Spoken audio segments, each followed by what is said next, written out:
একটা মশলাতেই বাজিমাত, মুখে রুচি ফিরে আসবে এই গরমে। আমি রান্নাটা সম্পূর্ণ নিরামিষ রেখেছি। বেঙ্গলি খানায় সবাইকে স্বাগত। আজকে আমি রান্না করব ঝিঙ্গে পোস্ত। আমি ঝিঙ্গেগুলোকে বেশ লম্বা লম্বা করে কেটে নিয়েছি, কেটে ধুয়ে নিয়েছি। এবার আমি রান্না করার জন্য একটা কড়াই নিয়ে নেব। আপনারা ঝিঙ্গেগুলো আরও ছোট করেও কেটে নিতে পারেন। আমি এখানে একটু বড় বড় করে কেটে রেখেছি। আমি কড়াই নিয়ে নিয়েছি রান্নার জন্য একটা। এখানে 2 চামচ সর্ষের তেল দিয়েছি। আমি রান্নাটা করব সর্ষের তেলে। তেল গরম হয়ে গেছে। এবার 1 চামচ কালো জিরে ফোড়ন দেব। কালো জিরেটা 1 মিনিটের মতন সুন্দর করে ভেজে নেব। নেওয়ার পরে আমি ঝিঙ্গেগুলোকে ঢেলে দেব। 5 থেকে 7 মিনিট ঝিঙ্গেগুলোকে বেশ সুন্দর করে ভেজে নিতে হবে।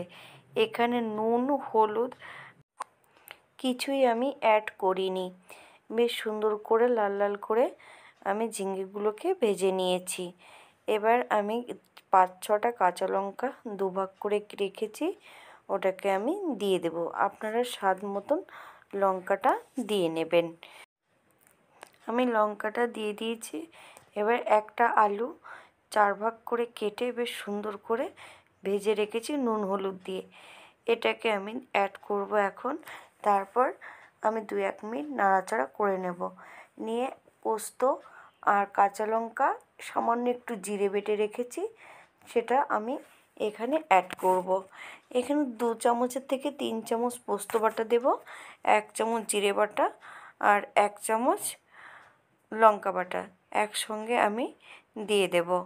দিয়ে 5 থেকে 7 মিনিট বেশ সুন্দর করে কষিয়ে নিতে হবে। জিরে বা পোস্ত সুন্দর করে কষিয়ে নিতে হবে যেন কাঁচা গন্ধটা না থাকে। এখানে আমি কষিয়ে নিয়েছি 5 থেকে 7 মিনিট বেশ সুন্দর করে কষিয়ে নিয়েছি। এবার আমি নুন দেব। প্রথম থেকেই আমি নুন ব্যবহার করিনি।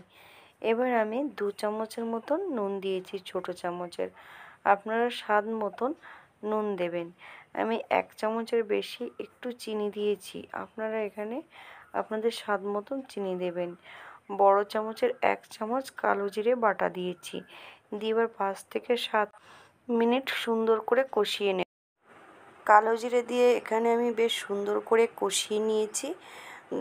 ঝিঙ্গে থেকে বেশ কিছুটা জল ছেড়ে দিয়েছে, তবু আমি সামান্য একটু জল মিলাবো।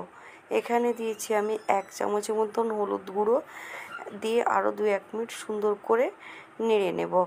এখানে কালো জিরে দেওয়া হয়েছে মুখের স্বাদটা বাড়ানোর জন্য। গরমের সময় কালো জিরেটা বেশ মুখের স্বাদ বাড়ায়। এবার আমি 1 বাটি মতন জল ব্যবহার করব। পরিমাণ মতন জল দেবেন আপনারা। এখানে দিয়ে 5 থেকে 7 মিনিট বেশ সুন্দর করে ফুটিয়ে নেব। নিয়ে একটুখানি হালকা ঢাকা দিয়ে দেব যাতে আলুটা একটু সেদ্ধ হয়ে যায়। 5-7 মিনিটের জন্য আমি ঢাকা দিয়ে দেব। ঢাকাটা দিয়ে দিয়েছি। 5 মিনিট পর আমি ফিরে এসেছি। ঢাকা খুলে আবার 1-2 মিনিট ফুটিয়ে নেব। বেশ সুন্দর করে আমি ফুটিয়ে নিয়েছি। এখানে কাঁচা সর্ষের তেল আমি 2 চামচের মতন অ্যাড করব, ছোট চামচে। এবার 2-1 মিনিট বেশ সুন্দর করে নাড়াচাড়া করে নেব। নিয়ে আমি 5 মিনিটের মতন স্ট্যান্ডিং টাইম দেব, দিয়ে তারপর সার্ভ করব। আপনারা এই রান্নাটায় টমেটো ব্যবহার করতে পারেন। আমি এখানে টমেটো ব্যবহার করিনি। আমার এখানে 5 মিনিটের মতন স্ট্যান্ডিং টাইম দিয়েছিলাম। আমি এবার সার্ভ করব। দেখুন, দেখতে যেমন দুর্দান্ত হয়েছে, খেতেও অসাধারণ। গরম ভাতে বা রুটিতে অসাধারণ খেতে লাগবে। একবার আপনারা বাড়িতে ট্রাই করুন।